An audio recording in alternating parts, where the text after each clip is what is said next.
La fin du sommet de l'OTAN à Madrid. L'Alliance Atlantique renouvelle son soutien à l'Ukraine. Aussi longtemps que nécessaire, promet son secrétaire général. L'OTAN qui désigne clairement la Russie comme le danger numéro 1 pour la sécurité.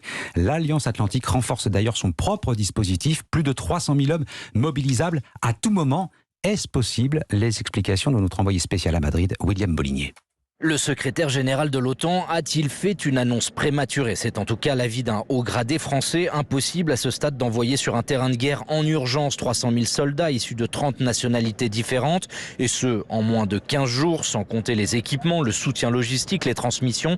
Interrogé, l'Elysée n'y voit pas non plus très clair et renvoie vers le secrétariat général de l'OTAN qui promet dans la journée une liste détaillée pays par pays.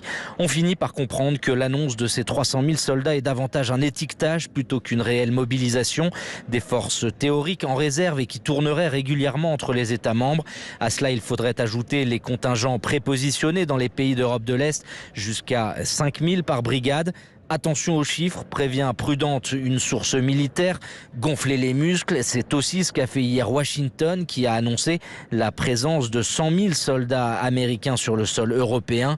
À titre de comparaison, c'est la moitié du nombre de militaires d'actifs que comptent les armées françaises. La guerre est aussi une guerre de communication et les chiffres, un levier de dissuasion. William Molinier, envoyé spécial d'Europe 1 à Madrid.